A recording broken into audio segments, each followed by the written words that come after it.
So hi everyone, I'm Skye and I'm here on Lita Mermuna country in Lutruwita, Tasmania, Australia. And thank you so much for joining us for our webinars and Conversation Cafe program, where we're offering a wide range of rich educational and supportive online events for our global Work That Reconnects community. And our intention is to strengthen the web of the community while reaching beyond its current edges to weave deeper connections with others who are contributing to the great turning in diverse and complementary ways. And I'm so excited to kick things off. And as a way to introduce today's material, we'd like to offer this clip from Joanna Macy's recent address to students graduating from Jack Cornfield and Tara Brock's School for Teachers of Mindfulness Meditation. So the work became, we named it Deep Ecology work pretty soon, because we had the experience that something was working through us like grace. My friend John Seed, and he has a friend right here with us, a rainforest activist in Australia, was first introduced me, or I love telling his story because it's so clear to what can happen through us in this reciprocity, is that what we're seeking to save gives us the grace to do it, because our earth is alive.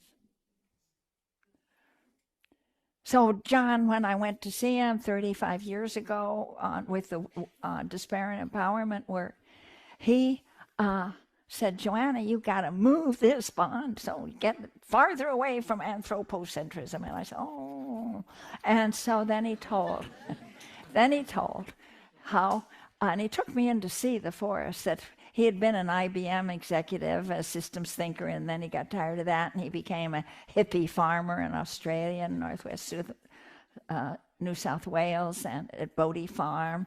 And then a great stand of the ancient trees of Gondwana land were being illegally logged. And so they just went out to protect the trees, and they saw to it that the lawyers among them got a case going through to the provincial court in Sydney. But while the case was moving ahead, they stood with their bodies against the trees, even though the police would come with paddy wagons to arrest them, and even though the lumbermen were already there with their chainsaws and grappling hooks, and it was hugely noisy and scary. And standing there, he had an epiphany. He suddenly realized, oh, it's not me, John Seed, saving the rainforest. The rainforest is saving herself through this piece of humanity, the humanity that she cradled into existence. You see the difference that makes? We are in that situation today with the living earth. We cannot be strong enough and smart enough to do what needs to be done. But collectively we will, and collectively with all our can, including the evolutionary intelligence of Earth. And we can experience ourselves. So you go out and do something, don't ever think that you have to do it by your own smarts and your own courage. It won't be enough. It's too big what we have to do.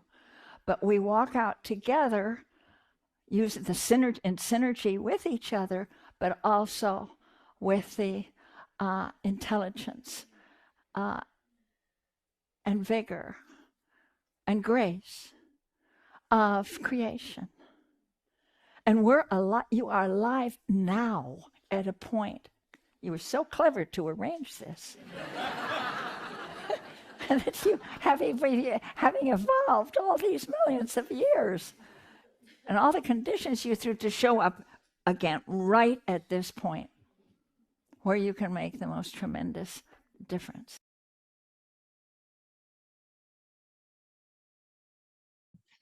And with that, I'd like to hand it over to John Seed and Skye Mandozay.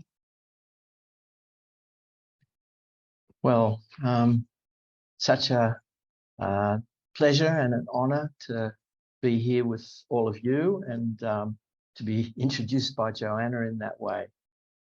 So those actions that Joanna was describing, that took place in 1979. And I just found my way there by accident, I suppose, that I was living nearby in a community. We built a meditation center and organized meditation retreats. And I thought I was going to spend the rest of my life meditating and, you know, growing food and delivering babies with the hippies. And somehow a neighbor appealed for help to protect a forest, which I had never even visited. But in a spirit of neighborliness, I went down there, and something happened to me that day that I still haven't recovered from, and that set the course for the rest of my life. Those first actions were extraordinarily powerful. I think now that the society had not yet developed any antibodies to the kinds of theatrical expressions of people climbing up into the trees and chaining themselves to bulldozers. But in any case, in those days, it was really simple to be the first item on the news night after night. And the time was clearly right, because in less than 18 months and a couple of hundred arrests, an opinion poll found that more than 70% of the people of our state of New South Wales wanted an end to rainforest logging. And the government legislated with a string of national parks protecting the best of the rainforests of New South Wales, the subtropical rainforests. I had by then become completely obsessed with rainforest conservation. It started the Rainforest Information Centre, and we went on to work for the rainforests of Tasmania, the temperate rainforests in the south of Australia. In 1982, that turned into the largest such action in Australian history. More than 3,000 people came from all over the country to this remote wilderness to protest the building of a dam that would have flooded the rainforest wilderness. More than 1,500 people were arrested, and once again, national parks and eventual rainforest World Heritage listing rewarded our efforts. So this was an incredibly empowering start to life as an activist. But by the middle of the 1980s, in spite of our successes in Australia, it was clear that for every forest that had been protected over the preceding years, 1,000 forests around the world had been destroyed. And clearly there was no way to protect the forests one forest at a time. That unless we could address the underlying psychological or spiritual disease that allows modern humans to imagine that we can somehow profit from the destruction of our own life support systems, clearly these actions would be of little significance as far as the future of the world was concerned. And so in trying to understand this underlying psychological or spiritual dimension, I found my way to a philosophy called deep ecology, where finally I felt my questions were being answered. The term deep ecology was coined by the late Arne Næss, professor of philosophy at Oslo University.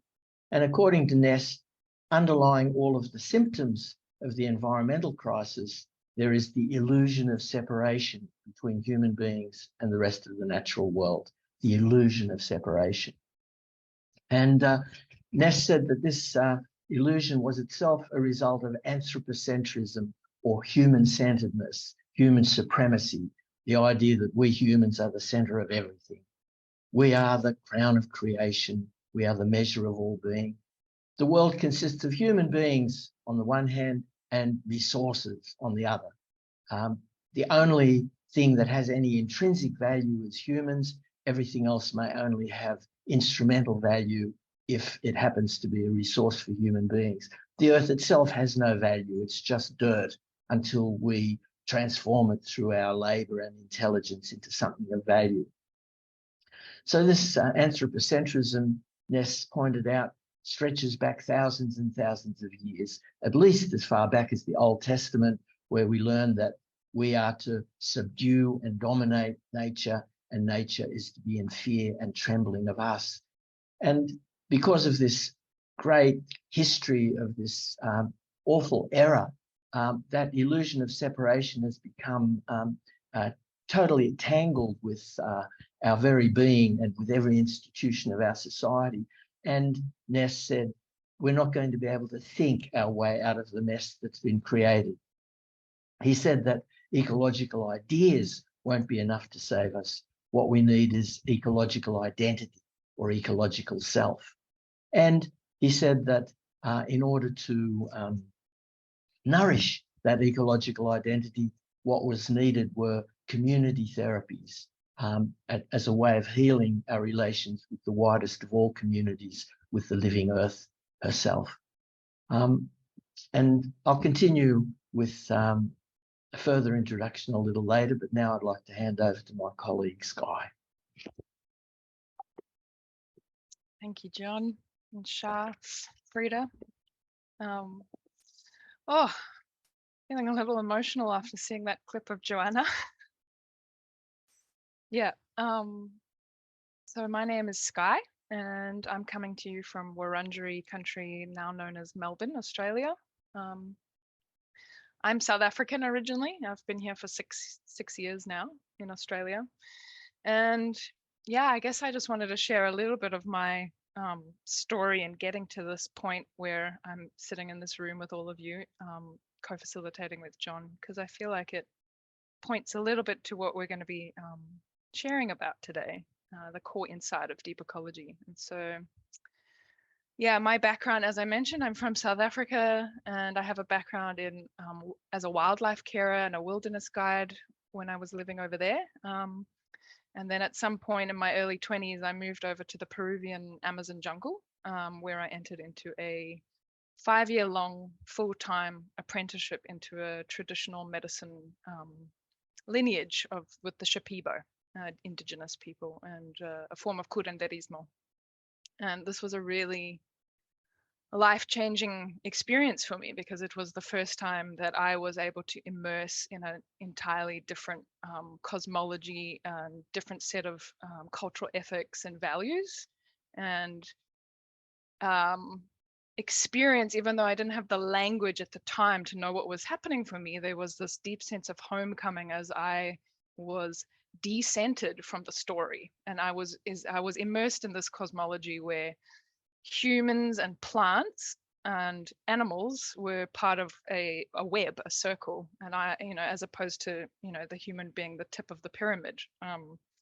And my whole 5 years of study over there was pretty much involving developing deep kinship relationships with primarily plants, but also animals and the sentience of other than humans. And there was something so radical about this for me. It was just like this incredible expansion of self and sense of belonging. And then, but simultaneously, while I was there, I also encountered the many faces of what we call in this work the great unraveling. I was in one of the most pristine natural places in the world, so-called, and yet I was encountering incredibly painful experiences of pollution, seeing barges of palm oil saplings going upriver to be replacing the biodiversity of the forest. Just before I left, after 5 years of study, there was a major oil spill from a mining operation upriver, where the community that we were living in could no longer fish, which was one of their, ways of sustaining themselves, because the fish were all contaminated with mercury and oil from upriver.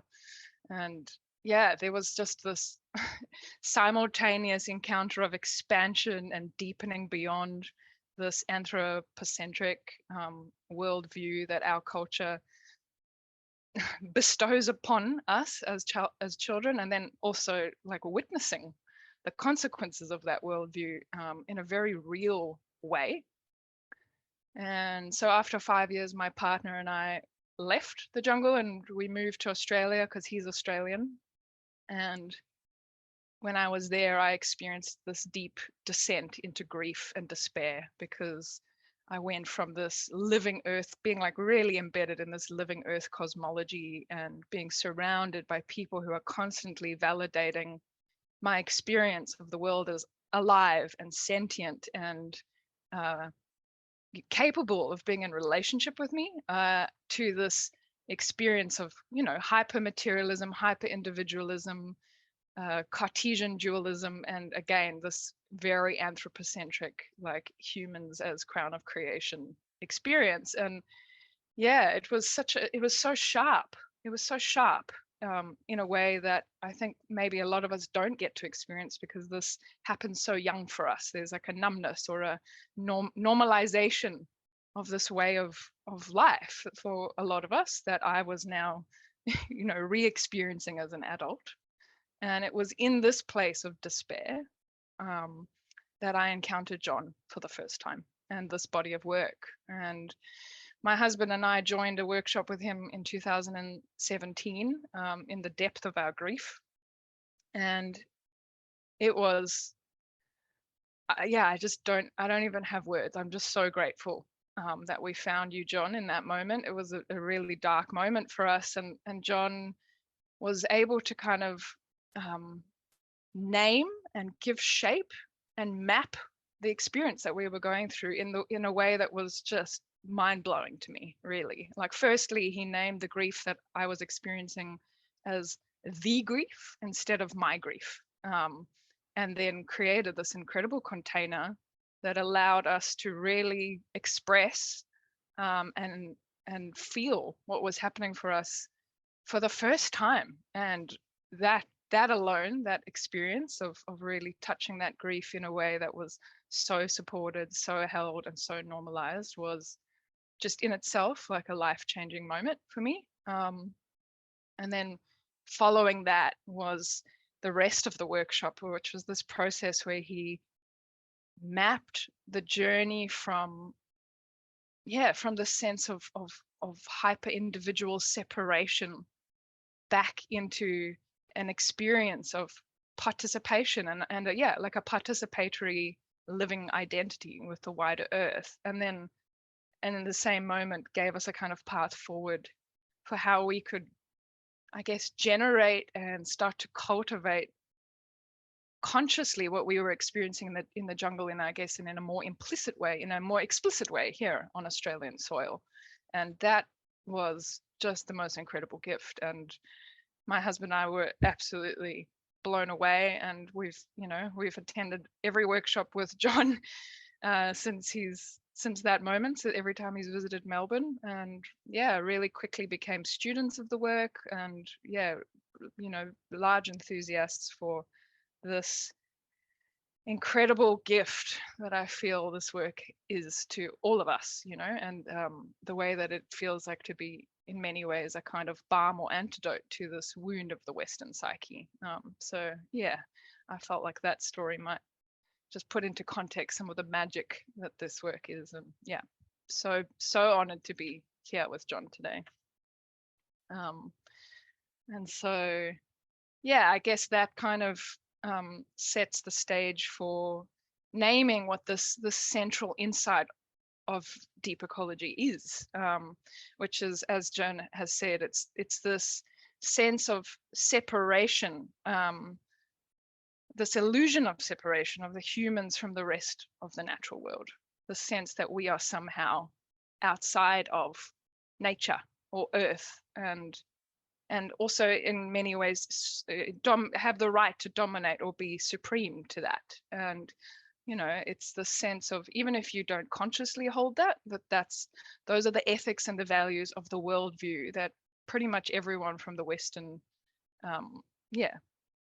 world is coming with. And so something so powerful of this work, then where we start is to name that. It's to say, let's name the elephant in the room. We have a worldview. We have a worldview. And one of the ways that this worldview is so sneaky is it comes with this feeling or idea that the way that we see is the way. It hides under this, and it's just so powerful to just name it explicitly in that way and start to see the water that we've been swimming in. So I'm just going to read a little quote from Joanna from her essay, The Rainforest Recognizes Itself. So Joanna says, until I met John, deep ecology had been a useful concept. Now it assumed a different reality. John, I was soon to realize, took the human-centeredness or anthropocentrism of our culture more seriously than I had. And he had let me see the clarity and vitality that arise when we consciously shake loose from it. How can we adapt despair and empowerment work to free us from the notion that we humans are the crown of creation, that we have claims on the rest of life? John challenged me. We were squatting on the bank of a forest pond a short distance from the bus, absently watching the water bugs and considering a swim. The work we did on the weekend was powerful, he told me. It blasted away our numbness. It uncovered our passion for life. But it's missing a piece. We're still prey to the anthropocentrism that's destroying our world. So what would it take, we wondered, as we stripped and dove into the pond? What kind of group work would move us beyond our shrunken human self-interest? The question turned in my mind as I swam down into the brown water. I love that. And I'm quickly going to read an essay that John wrote, which you can find in, I don't know if you can see it, this little book called Thinking Like a Mountain, which you should have all received a link to the PDF in the preparation for this. Beautiful little book. Beyond Anthropocentrism by John Seed. Anthropocentrism, or homocentrism, means human chauvinism, similar to sexism, but substitute human race for man and all other species for women. Human chauvinism, the idea that humans are the crown of creation, the source of all value, the measure of all things, is deeply embedded in our culture and our consciousness. When humans investigate and see through their layers of anthropocentric self-cherishing, a most profound change in consciousness begins to take place. Alienation subsides and the human is no longer an outsider apart. Your humanness is then recognized as being merely the most recent stage of your existence. And as you stop identifying exclusively with this chapter, you start to get in touch with yourself as mammal, as vertebrate, as a species only recently emerged from the rainforest. As the fog of amnesia disperses, there is a transformation in your relationship to other species and in your commitment to them. What is described here should not be seen as merely intellectual. The intellect is one entry point to the process outlined and the easiest one to communicate. For some people, however, this change of perspective follows from actions on behalf of the earth. I am protecting the rainforest develops into I am that part of the rainforest protecting myself. I'm that part of the rainforest recently emerged into thinking. What a relief! Then thousands of years of imagined separation are over and we begin to recall our true nature. That is, the change is a spiritual one, thinking like a mountain, sometimes referred to as deep ecology. Thank you.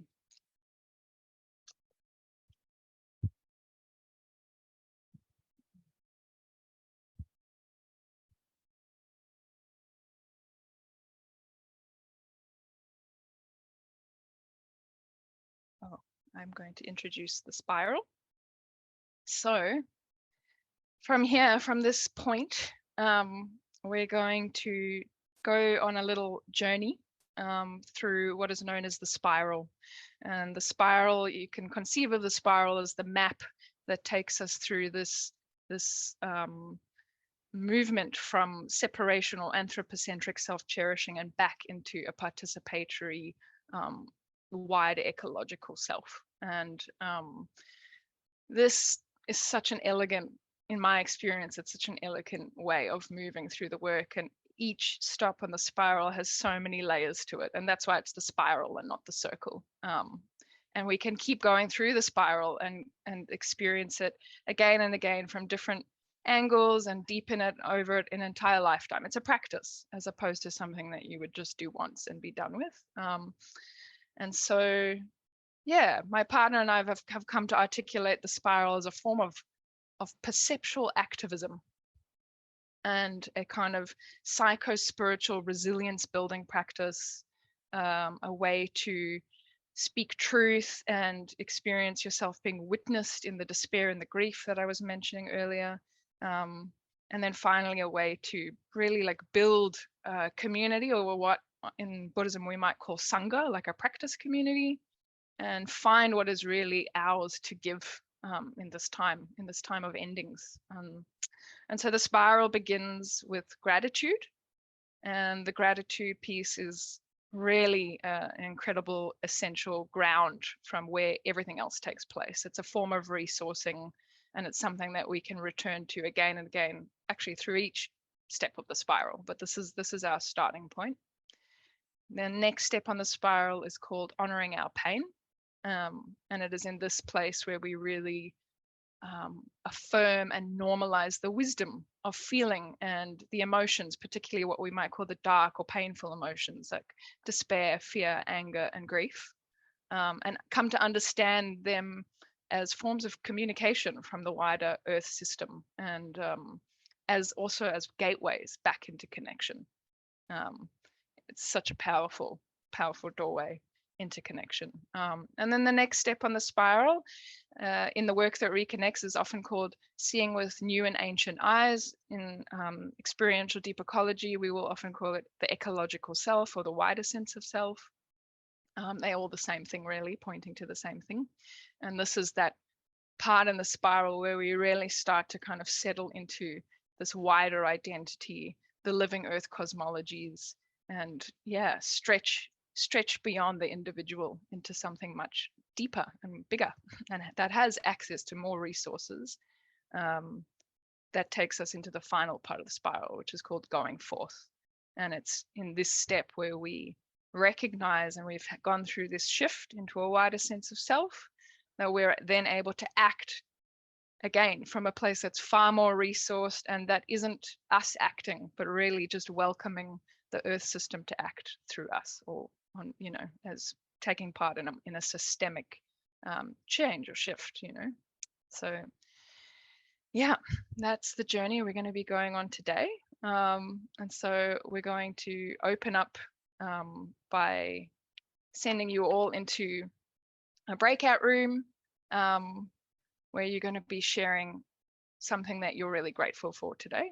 And so how the rooms are going to work is essentially we're going to send you into rooms in pairs. We'll give you a minute to just orientate and introduce yourself and figure out who's going to go first. I really recommend the person with the shortest hair to go first, so just figure that out.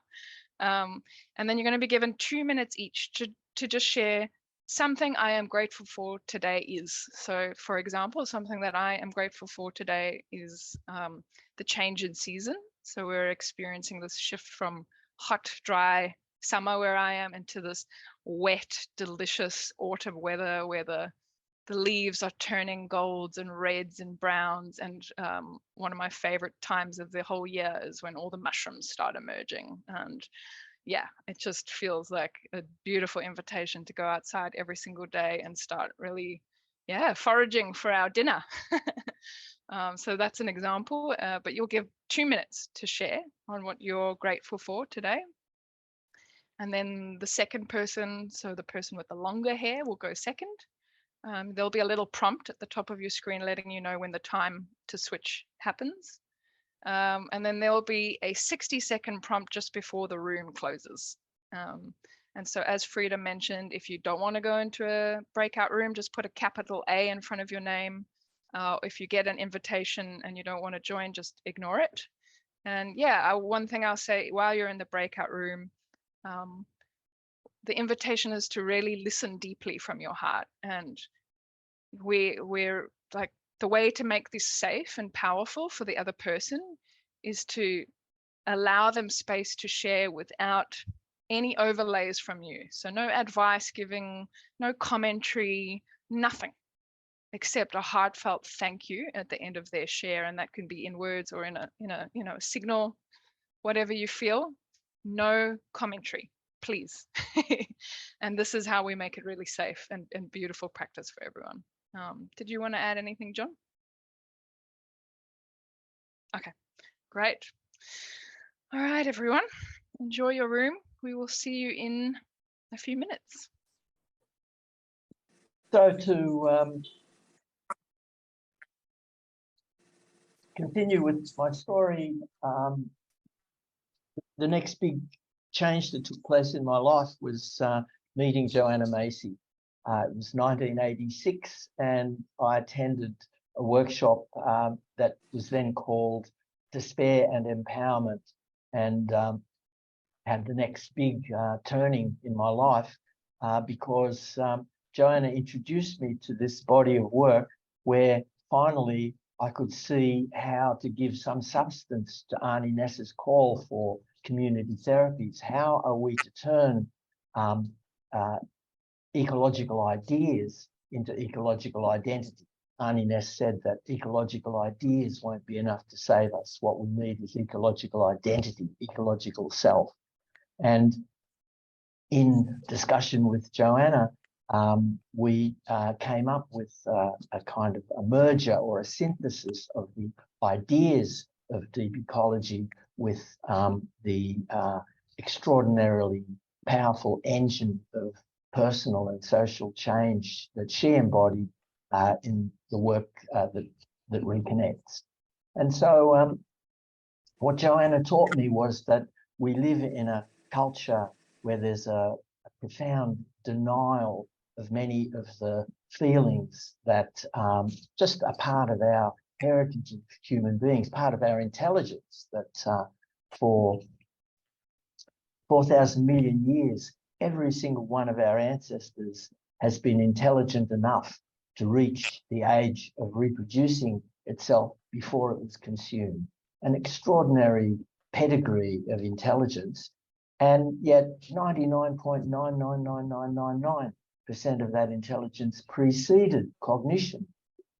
It all happened before we grew this bulge over our nose and started thinking our way through the world.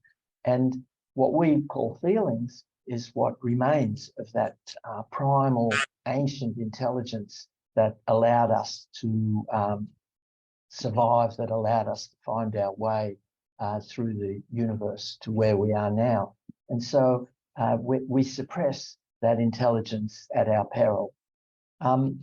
Skye and I have been invited to do another conservation cafe webinar on this subject in September, and so we'll take a deep dive into that later on. But for now, I just want to express my tremendous gratitude to Joanna for bringing this work into my life, and hand it over again to you, Skye.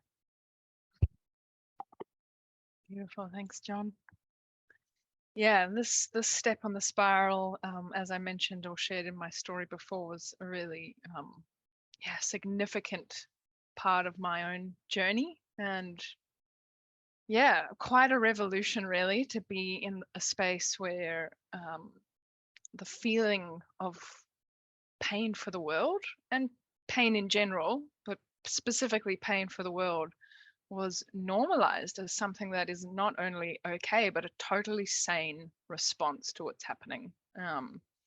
And then to be welcomed into what Frances Weller, another teacher of mine, calls the collective nervous system. So when we enter into the rituals of this work, we enter into a collective nervous system that can hold levels of grief or difficult emotion that's really difficult to even know that is there. You know, I feel like a lot of the time it's so suppressed or so numbed out because we don't have the resources to meet it. And it was total revolution to be welcomed into this space and be held by a circle.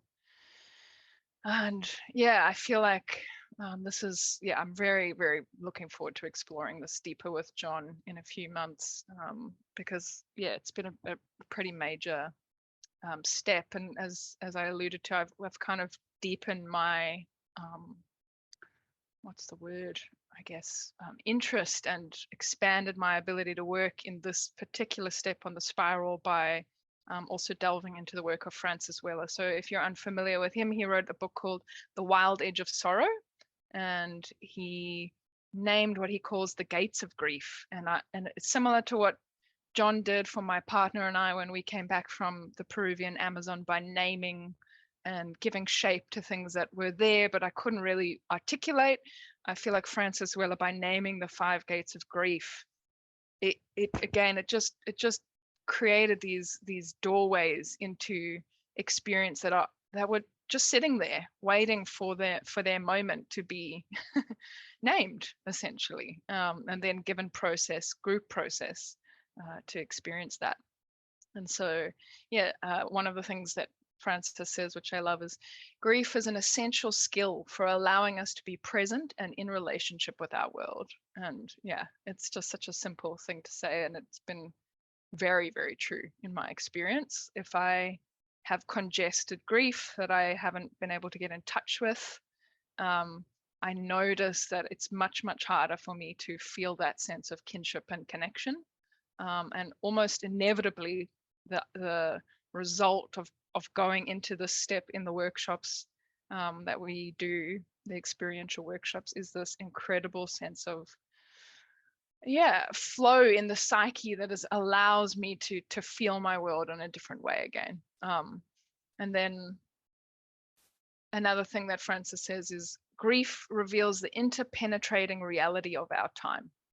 We are not isolated cells partitioned off from other cells. We have a semi-permeable membrane that makes an ongoing exchange with the great body of life possible. We register in our psyches, consciously or not, the fact of our shared sorrows. Learning to welcome, hold, and metabolize these sorrows is the work of a lifetime. The title of the book is The Wild Edge of Sorrow by Francis Weller. I've had a great privilege of studying with him for the last 2 years. And I feel like his work and his words just only deepen and touch and complement what John and Joanna teach in the deep ecology work, and they're very, very compatible. So I think that's the main bit that I would say on it now, and I really welcome all of you to come and join us for a further exploration of that later in the year. But for now, we're going to open out a breakout room where you can explore. But before we do that, John has a poem that I think will get us ready for that. Thanks, Skye. Deep ecology is far better expressed through poetry than through prose, I suppose. And there are several poets who are revered in the deep ecology movement, but none more so than Robinson Jeffers, the California poet who wrote his most famous work in the 1920s as a young man, long before the term deep ecology had been coined.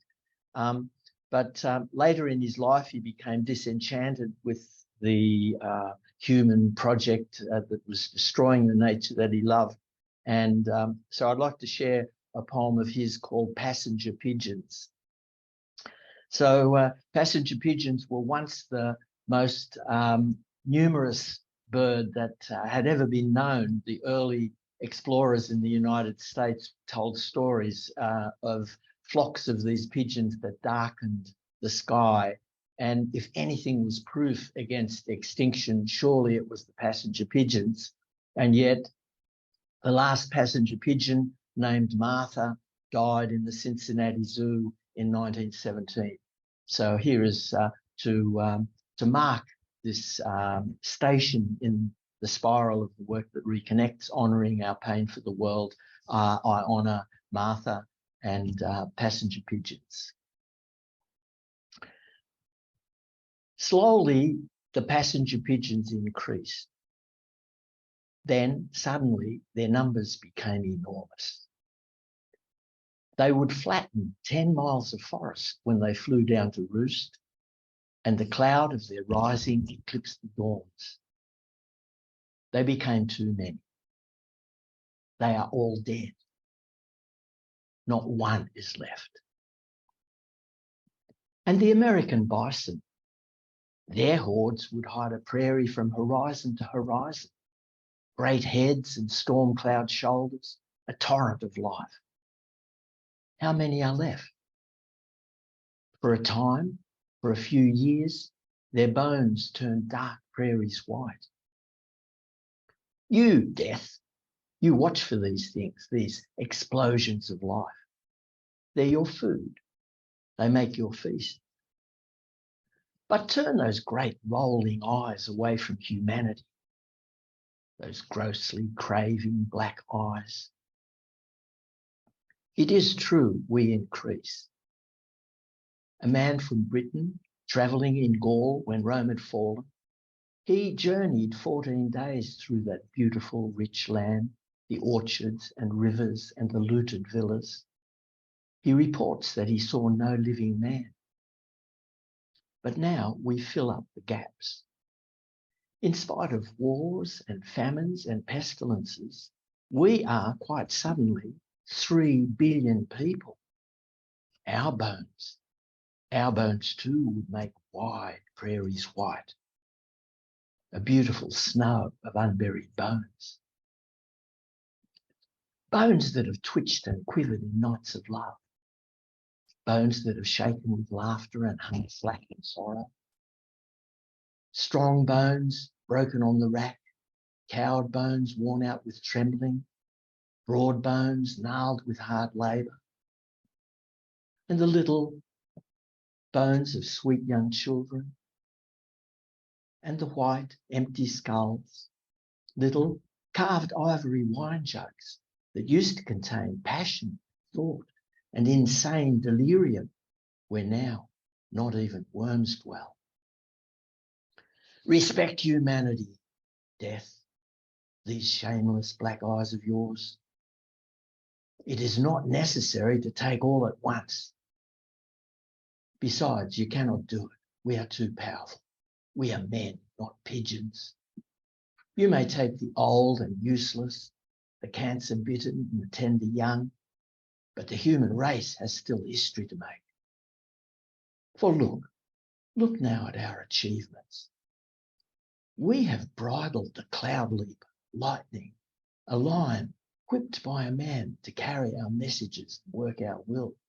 Oh, that was little than last year, for now we have taken the primal powers, creation and annihilation. We can explode atoms and annul the fragments. Nothing left but pure energy. We shall use it in peace and war. Very clever, he answered in his thin, piping voice, cruel and a eunuch. Roll those idiot black eyes of yours on the field beasts, not on intelligent man.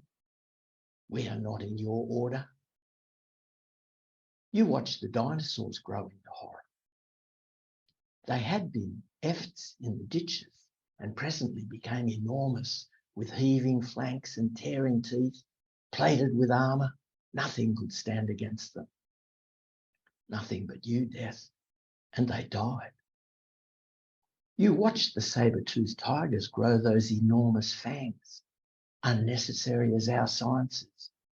You have their bones in the oil pits and layer rock. You will not have ours. With pain and labour we have bought intelligence. We have counted the stars and half understood them. We have watched the farther galaxies fleeing away from us, wild herds of panic horses, or else a trick of distance deceived the prison.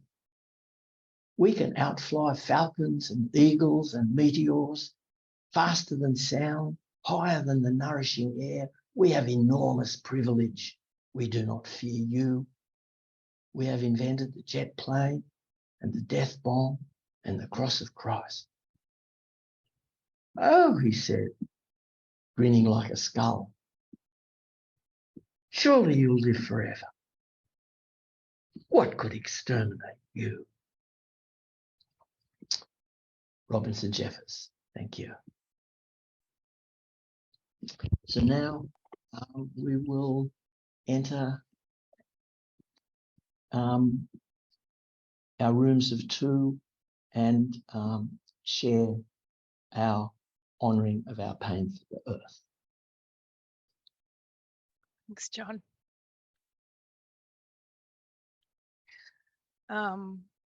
Yeah, sorry, give me a moment. Yeah, so we're going to go into our breakout rooms, and similar to last time, we're going to go into breakout rooms in pairs, and this time the person with the longest hair can share first, so you can figure out who that is. And you'll be given a little bit longer to share this time, so 3 minutes each, so a total of 7 minutes in the rooms.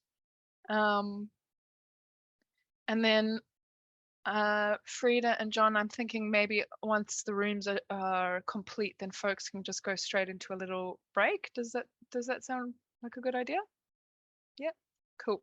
So once your rooms are complete, then come back to this main room, and then you can go on a 5-minute break. Does that sound enough? Yep, great. So the topic for this room, the open sentence, is something that breaks my heart about the world today is. Something that breaks my heart about the world today is. And so for me, something that breaks my heart about the world today. Oh, I recently gave birth to a little boy. He's almost 5 months old. And yeah, it breaks my heart that he is going to be growing up in this time of intense collapse. Yeah, and there's such a deep unknowing of what kind of world he'll be facing. So that's an example, and I would go on for another 3 minutes, but that was just to give you a taste. Yeah, so we're going to move into the next step of the spiral. I hope you had a beautiful breakout room. I had a little cry myself with John, really needed. Yeah, and so as mentioned in this step of the spiral, in the experiential deep ecology, we often call this the ecological self, or the wider sense of self. In the work that reconnects, it's seeing with new and ancient eyes. And yeah, I guess I just mentioned that I kind of see myself as the convergence of the two lineages of the kind of Australian experiential deep ecology lineage with John, and then also the work that reconnects, kind of more Joanna flavored lineage. I was lucky to study with Lydia Violet, one of her students, for a couple of years online, and a lot of my workshops kind of draw on both lineages in whatever way I see fit alongside my husband. And yeah, there's a lot of similarities, and there's also some key differences that we wanted to mention that I've noticed, and maybe other people haven't noticed this, but I've definitely noticed that in the experiential deep ecology step of this part of the spiral, something that John tends to emphasize is cosmogenesis, universe story, and deep time. And he has a couple of practices that I've not ever seen included in the work that reconnects flavor of this work. And so we wanted to just speak to that piece today, because it's, for me, again, it's just been such a key part of this work. And we always follow our truth mandala grief ritual process with this step into the expanded sense of self through the universe story, through an exercise called Earth as Peppercorn, where we're moving through space, and universe story where we're experiencing ourselves through time. And yeah, this is an incredibly potent set of practices that really take us out of this individual everything about me and my lifetime, and widens us beyond in a way that it's just incredible, really. So we have another amazing deep ecologist / Zen practitioner here in Australia named Susan Murphy, and she writes, truly knowing ourselves To be inseparable from the ceaseless creation of an unfinished cosmos can be a powerful realization. Skillfully handled, it can help provoke a profound shift of heart and mind back into a more awake and earthed kind of sanity. And I would say that that is very true in my experience. So, John, you can speak to that a bit. Thanks, Skye. So, soon after Joanna and I met, we created the Council of All Beings as the first of the experiential deep ecology processes. And in the Council of All Beings, each of us finds an ally from the non-human world and allows a non-human voice to speak through us. It's a very beautiful ceremony, which I continue to include in every workshop that I do to this day. But about a year after I met Joanna, I found myself somehow by chance as a witness of a ceremony being conducted by a community of Indigenous people, Hopi people, on a mesa in the southwest of the United States. And the entire community was involved, and there was just a handful of outsiders like myself observing. And to my shock, I saw that they were doing the Council of All Beings, which I thought that Joanna and I had invented a year before, but which these people assured me they had been doing for 10,000 years without a pause. And from that, I began to understand, and as I learned over the following years, that every Indigenous society that has maintained, that's been able to keep hold of its ceremonies and rituals, always have processes that allow the human community to remember and to honour and to worship our interconnectedness with the more than human community, with the wider community. And that for some time, in the Seeing with New Eyes piece, I would borrow from ceremonies from traditional people until I discovered that they didn't necessarily look very kindly on this, that many of them felt that we'd stolen everything else and now we were stealing their spiritual life. And so found it necessary to create new ceremonies, or to find new ceremonies that actually belong to us, that are more in keeping with modernity. And the first of these was created by Sister Miriam Therese McGillis, a colleague of the late Father Thomas Berry, the very influential progressive Catholic theologian. And this is a process that we call the cosmic walk, where we create another spiral. And this is a spiral that represents the 13.7 billion years since the flaring forth of the universe. And we light candles as we walk around this spiral, representing stories of the emerging universe. So we light a candle in the middle of the spiral to represent the flaring forth of the universe, and there we tell the story of the extraordinary fact that anything exists at all, that it might have been that nothing existed, but that's not what happened. And so we celebrate that, and slowly we light candles to represent galactic formation, and then 2/3 of the way around we light a candle representing the explosion, the supernova explosion of the grandmother star, the debris of which gave rise to our sun and the planets and so on. And as we near the end of the spiral, we realize that we're just inches from the end of the spiral, and there's still no sign of human beings. And we really get a sense of a tiny sliver of our larger identity, because this is not just the universe within which we emerged.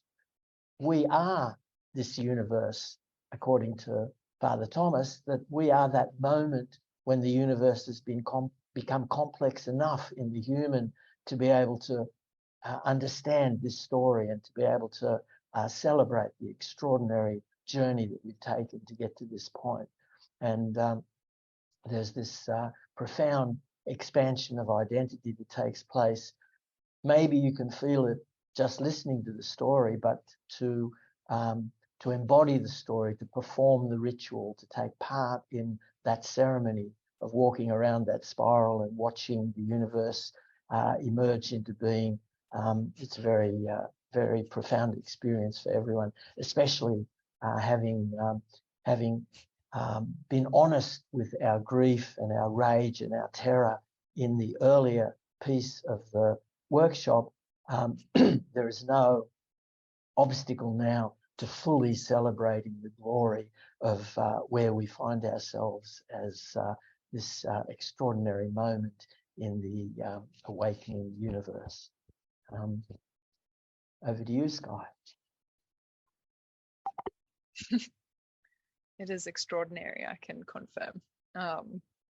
Yeah, and actually so is the Earth as Peppercorn practice, which is similarly mind-boggling in the way that it kind of shifts this experience of the self, but through space, you know. And Earth as Peppercorn is a process where we walk through the solar system to scale.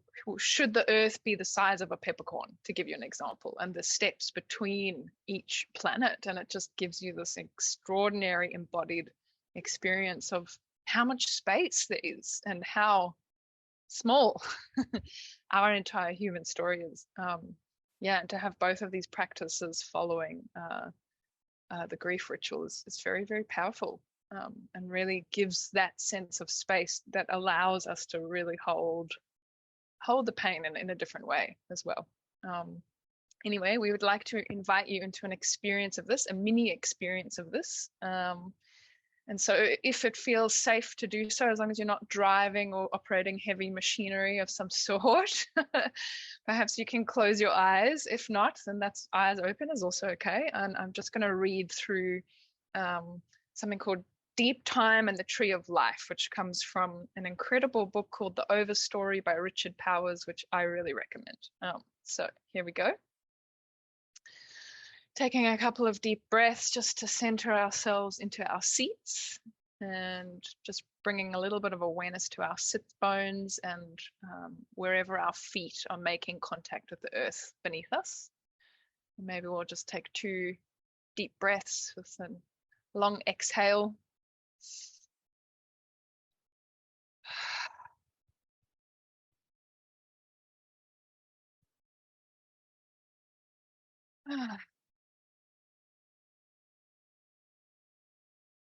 Say the planet is born at midnight and it runs for 1 day. First, there is nothing. 2 hours are lost to lava and meteors. Life doesn't show up until 3 or 4 a.m. Even then, it's just the barest self-copying bits and pieces. From dawn to late morning, a million years of branching, nothing more exists than lean and simple cells. And then there is everything. Something wild happens not long after noon. One kind of simple cell enslaves a couple of others, nuclei get membranes, cells evolve organelles, and what was once a solo campsite grows into a town. The day is 2/3 done when animals and plants part ways, and still life is only single cells. Dusk falls before compound life takes hold. Every large living thing is a latecomer, showing up after dark. 9 p.m. brings jellyfish and worms. Later that hour comes the breakout, the backbones, cartilage, an explosion of body forms. From one instant to the next, Countless new stems and twigs in the spreading crown burst open and run. Plants make it up onto land just before 10. Then insects who instantly take to the air. Moments later, tetrapods crawl up from the tidal muck, carrying around on their skin and in their guts whole worlds of earlier creatures. By 11 p.m., dinosaurs have shot their bolt, leaving the animals and birds in charge for an hour. Somewhere in the last 60 minutes, high up in the phylogenetic canopy, life grows aware. Creatures start to speculate. Animals start teaching their children about the past and the future. Animals learn to hold rituals. Anatomically modern man shows up 4 seconds before midnight. The first cave paintings appear 3 seconds later. And in the 1,000th of a click of a second, life solves the mystery of DNA and starts to map the tree of life itself. By midnight, most of the globe is converted to row crops for the care and feeding of one species. And that's when the tree of life becomes something else again. That's when the giant trunk begins to teeter.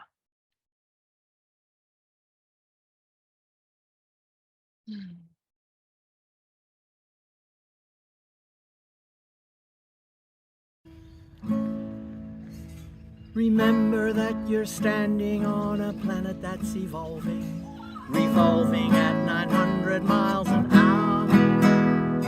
It's orbiting at 19 miles per second, so it's reckoned a sun that is the source of all our power. The sun and you and me and all the stars that you can see are moving at 1,000,000 miles a day. In an outer spiral arm at 40,000 miles an hour, in a galaxy they call the Milky Way. The Milky Way. Our galaxy contains 200 billion stars. It's 100,000 light years side to side. It bulges in the middle, 16,000 light years thick, but out by us it's just 3,000 light years wide. We're 30,000 light years from galactic central point. We go round every 200 million years, and this galaxy is only one of millions and billions in this amazing and expanding universe. Expanding universe. The universe itself keeps on expanding and expanding in all of the directions it can whiz. As fast as it can go, at the speed of light, you know, 12 million miles a minute, and that's the fastest speed there is. So remember when you're feeling very small and insecure, how amazingly unlikely is your birth, and sink your roots deep into the galaxy dance of life, planet Earth. Sink your roots deep into reality, dance your life for planet Earth. Thanks, John.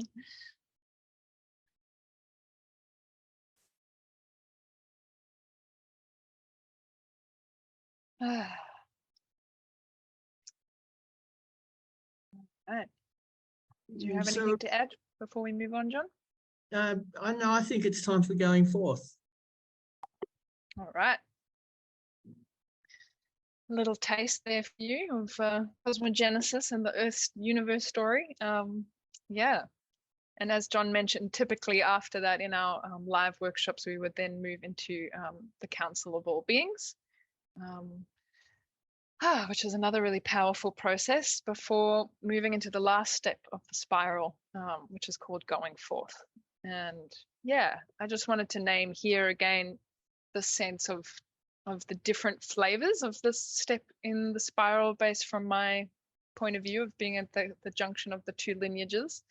And yeah, in my experience, the deep ecology work here in Australia is very environmental rainforest flavored in its essence. It's like, you know, all of our workshops and John's workshops, a large portion of the profits will be going towards funding rainforest actions. And yeah, I think because of John's particular history and inspiration through the forest, it just has a very clear forest connection, whereas my experience of the work that Reconnects is that there's a lot more focus on social justice. And of course, Joanna was a really well-known, well-respected nuclear activist.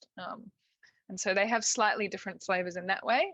And then also I would say another difference in this particular step is in John's lineage of this work, the going forth, we kind of allow the work from the previous steps to really inform where we're going in an emergent way, whereas in the work that Reconnects, there's a lot of processes that help you kind of hone down on your next action step. There's ways to really like get on the plan of going forth, whereas I find that to be not so emphasized in our work. More like, let's trust life to carry carry this perception forward into our actions. Yeah, so I just wanted to name that. Go for it, John.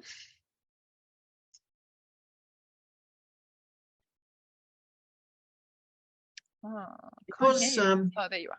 Okay, sorry.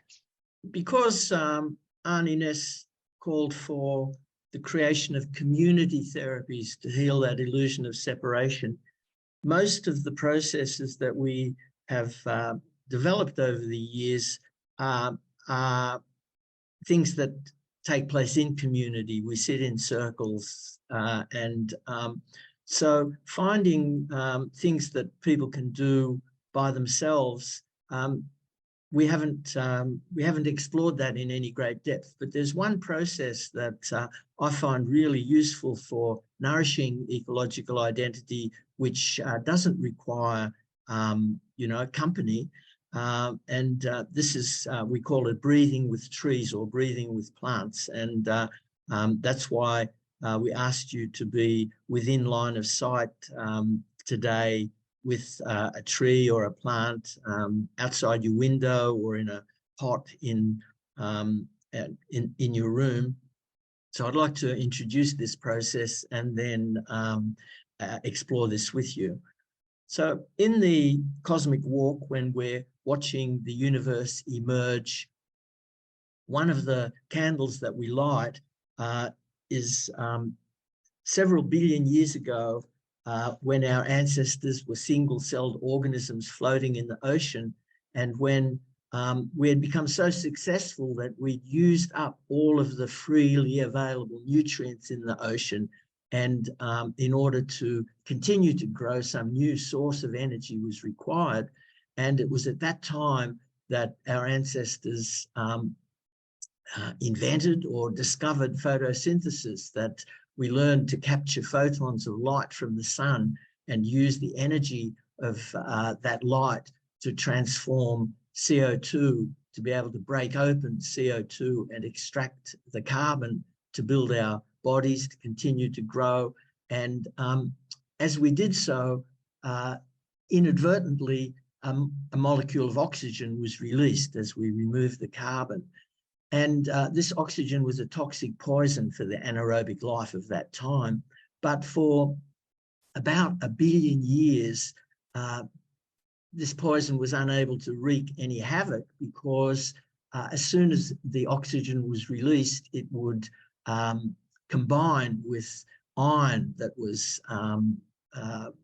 dissolved in the ocean in which we lived, and a molecule of rust, ferrous oxide, would gently float to the floor of the ocean. And the banded iron formations from which we construct our cars and our cities and our skyscrapers were all created during that 1 billion years, one molecule at a time, by those ancestors removing carbon from CO2. But eventually, after 1 billion years, all of the available iron had been used, the oceans had been swept clear, and oxygen started to pile up, threatening all of life. And this crisis was averted by the ingenuity of our ancestors, where some among them found a use for that oxygen and began breathing it in. And so the first of these miracles was the molecule chlorophyll, which allowed the ancestors of what are now plants to remove carbon from CO2. And the second miracle was the ancestors of animals that began to breathe in the oxygen. And this ancient cycle of partnership between those that breathe oxygen and those that breathe carbon dioxide has continued unbroken to this very day.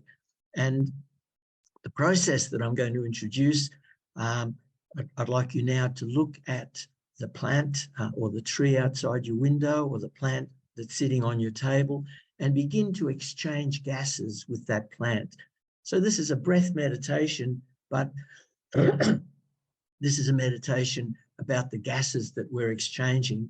And so what I'd like you to do is to look at this plant, and with each in-breath, to remember the gift that we're receiving, to remember that this plant is creating the oxygen that we need in order to stay alive, and to feel gratitude for that oxygen, and to feel gratitude towards that plant and to all the plants. And then with each out-breath, to in spite of the bad rap that CO2 has received of late, because we've clearly been producing far too much of it in our exhaust gases, it has a very honourable history, and that this CO2 that we exhale is what this plant needs in order for it to live, and that's what it breathes. And so with each out-breath, allow yourself to feel abundant and generous with the gift that you give to the green world with the CO2 that you exhale. And so in this meditation, just for the next 3 minutes, I'd like, with each in-breath, allow yourself to feel gratitude, and with each out-breath, allow yourself to feel generosity. And notice what happens when you add consciousness to this exchange of gases. So I am looking at some trees outside my window, and I'll be back in 3 minutes. Thank you.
Okay, thank you.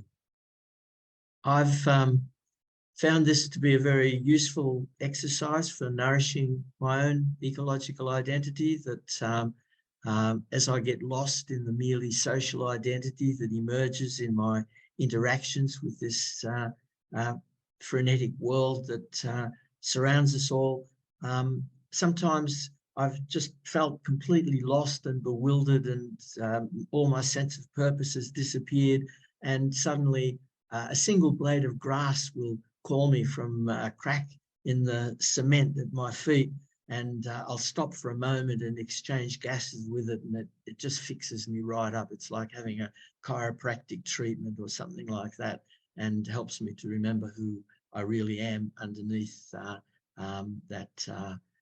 layer, that deep layer of social identification.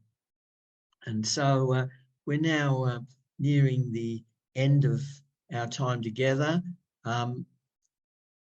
We decided that we'd spend this whole 2 hours with you, just Skye and I presenting. And so next week, those of you that wish to engage in a conversation or have any questions that you'd like answered, we're going to have another opportunity to meet together. It will be free. It'll only involve people who registered for today's event, and Skye and I will be available just to enter into more of a discussion with you and to answer any questions that you might have. And then, as I say, in a few months' time in September, we'll be back to do a deep dive into honouring our pain for the world and the importance of feelings. But for now, I'd just like to hand it over to Skye to finish us off with some gratitude to end our time together. Beautiful. Thank you, John. I love that practice too, by the way. Yep. Yeah, I hope that you folks will join us next week to enter into a bit more of a flowing back and forth dialogue. Keep a lookout. We will make an event where you can register and receive the link for that. And so to end, well, almost to end, we're going to send you out into a breakout one more time.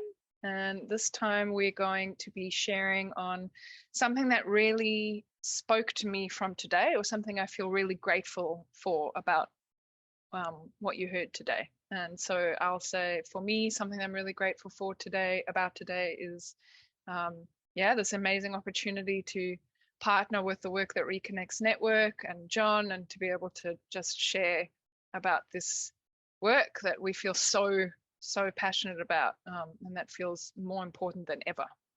So yeah, I feel really grateful for that, and really grateful that folks are interested in receiving that, because that's the other half of that equation, isn't it? Yeah, so thank you. So similar to before, you'll go into rooms in pairs.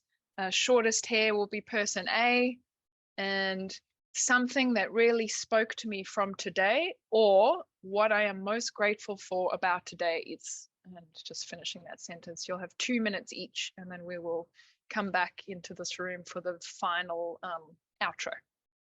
I'm just really grateful to be working with you, Skye. It just meant a lot to me to, just to see how heartfelt and, profound your sharing is. And, I look forward to doing that again in a week, and then again in September.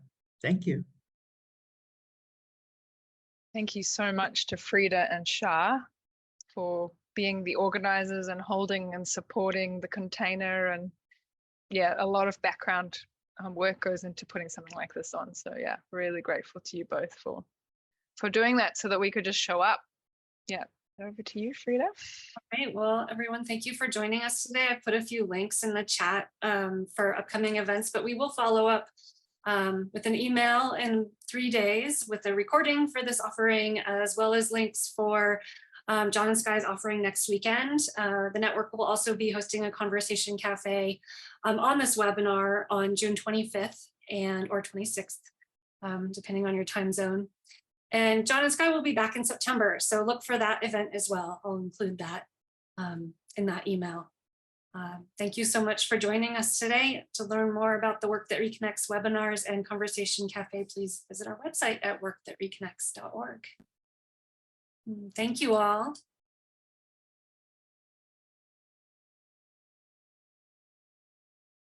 Because you see, we've had these two great rivers of science and spirituality or religion that have been separated for the last 5,000 years. And in our time, they're flowing together, and what they both carry, each carry, is an understanding and awakening to the reality of a living planet, that our Earth is alive. That's coming both through the ancient voices, indigenous voices, creation spirituality voices, and is coming from the scientists.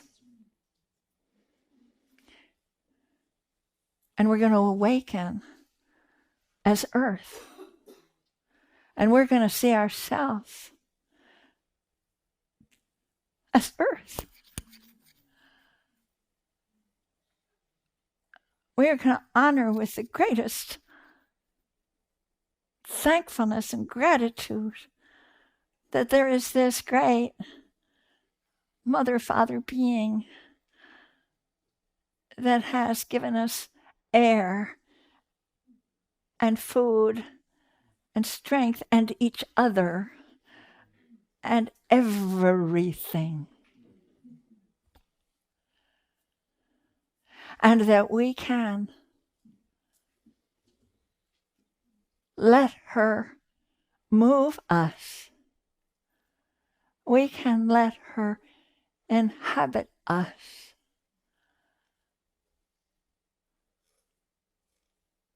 And we can stop looking into the mirror of our own personal inadequacies and our own shame and our own failures. God, that would keep me busy for 10 more lifetimes. But we can look instead at this great invitation, the great invitation to come alive with our Earth and for all the children who will come after.